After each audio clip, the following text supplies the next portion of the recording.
Hello friends, कैसे हो आप सभी। मैं हूं आपका दोस्त पार्थ और आज मैं लेके आया हूं एक अलग सा टॉपिक जो है डायमेंशन का। लेकिन फ्रेंड्स, क्या हो अगर मैं आपको ये कहूं कि अगर आपने इस डायमेंशंस की लिमिट क्रॉस कर दी तो आपके लिए टाइम ट्रैवल पॉसिबल हो जाएगा। और मैं आपको बता दूं कि सिर्फ टाइम ट्रैवल ही नहीं, और भी आप बहुत कुछ कर सकते हो जो मैं आपको आगे इस वीडियो में बताऊंगा। और फ्रेंड्स, अगर आप हमारी इस चैनल पे नए हैं तो प्लीज़ सब्सक्राइब करना मत भूलिएगा और बाजू वाली बेल आइकन को भी प्रेस कर दीजिएगा। फर्स्ट डायमेंशन को इस इलस्ट्रेशन से समझा जा सकता है। सबसे पहले अगर मैं एक पाइप लूँ और फिर उस पाइप के अंदर एक बॉल डाल दूँ तो आप ही मुझे बताइए कि उस बॉल के किधर जाने की कितनी पॉसिबिलिटीज़ हो सकती है या फिर वो कहाँ कहाँ जा सकता है। तो ऑब्वियसली वो बॉल या तो आगे जा सकता है या फिर पीछे जा सकता है और कहीं नहीं जा सकता। एक्चुअली में वन डायमेंशन एक स्ट्रेट लाइन है जिसमें कोई भी ऑब्जेक्ट या तो आगे जा सकता है या तो पीछे जा सकता है और कहीं नहीं। अब फ्रेंड्स, हम बात करते हैं सेकंड डायमेंशन की। तो सबसे पहले आप इस ऑब्जेक्ट को देखिए और मुझे ये बताइए कि क्या ये ऑब्जेक्ट रियल है। तो फ्रेंड्स, ऑब्वियसली ये ऑब्जेक्ट आपके माइंड को रियल नहीं लगता क्योंकि ये 2 डायमेंशनल ऑब्जेक्ट है। अगर फ्रेंड्स हम इलस्ट्रेशन की बात करें तो जो भी ऑब्जेक्ट एक प्लेन में आता है यानी कि एक फ्लैट सरफेस में आता है तो हम उसको एक 2D ऑब्जेक्ट कहेंगे। और फ्रेंड्स, अगर हम बात करें सेकंड डायमेंशनल ऑब्जेक्ट्स के मूवमेंट की तो वो आगे जा सकता है, पीछे जा सकता है और वैसे ही लेफ्ट राइट भी जा सकता है। और फ्रेंड्स, ये मत भूलिएगा कि फर्स्ट डायमेंशन और सेकंड डायमेंशन के जीव यहाँ हमारी यूनिवर्स में प्रेजेंट नहीं है, वो किसी और यूनिवर्स में हो सकते हैं। अब फ्रेंड्स, हम बात करते हैं थर्ड डायमेंशन जिसमें हम सब लोग रहते हैं। थर्ड डायमेंशन में किसी भी ऑब्जेक्ट की साइज उसकी लेंथ, ब्रेथ और उसकी हाइट से मापी जाती है।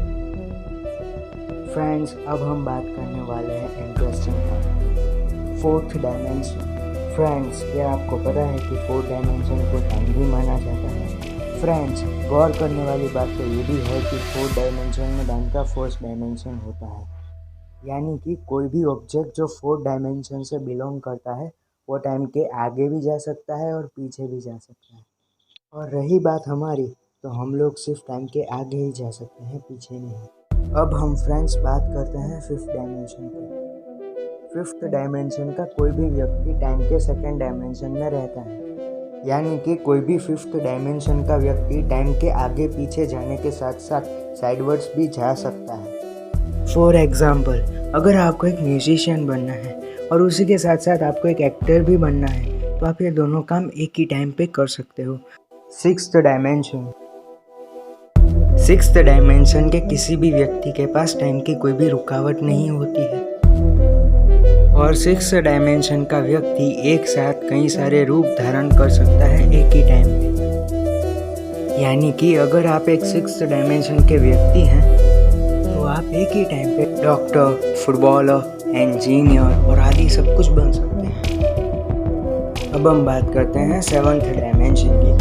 पैरेलल यूनिवर्स को सेवंथ डायमेंशन माना गया है। पैरेलल यूनिवर्स को समांतर ब्रह्मांड भी कहा जाता है। अगर हम उसके मतलब की बात करें तो एक जैसे दिखने वाले कई सारे ब्रह्मांड।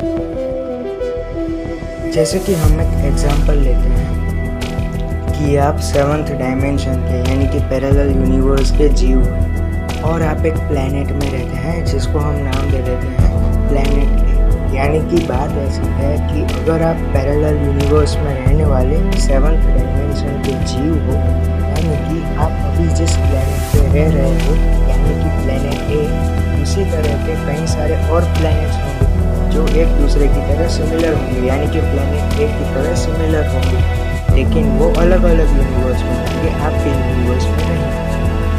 एट्थ डायमेंशन में किसी भी चीज़ का रियल लाइफ प्रेजेंस नहीं होगा। फॉर एग्जाम्पल, आप एट्थ डायमेंशन के किसी भी एक प्लैनेट को देखने जा रहे हो तो फ्रेंड्स, आप उस एट्थ डायमेंशन के ग्रह को देख तो सकते हो लेकिन आप उसे छू नहीं सकते या फिर उसे महसूस भी नहीं कर सकते। और फ्रेंड्स, फैक्ट की बात तो ये भी बता दूं कि एट्थ डायमेंशन के किसी भी जीव का कोई भी भौतिक अस्तित्व नहीं होता है। यानी कि आप उसे छू नहीं सकते और आप उसे महसूस भी नहीं कर सकते, क्योंकि असली में उसकी कोई सतह ही नहीं होगी। अब फ्रेंड्स हम बात करते हैं नाइन्थ डायमेंशन की।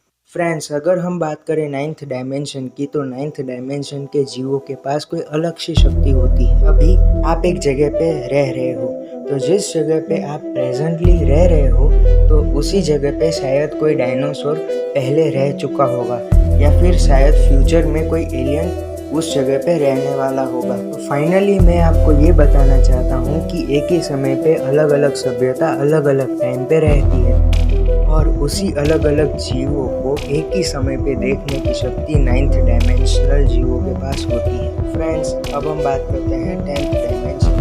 अगर हम बात करें टेंथ डायमेंशन की, तो टेंथ डायमेंशन में अनंत संभावनाएं होती है, और उस टेंथ डायमेंशन के बारे में हमारा ब्रेन सोच भी नहीं सकता। टेंथ डायमेंशन के जीवों के पास कई सारी शक्तियाँ होती हैं। अगर आप टेंथ डायमेंशन के जीव हैं तो आप दूसरे कई सारे यूनिवर्स को कंट्रोल भी कर सकते हैं।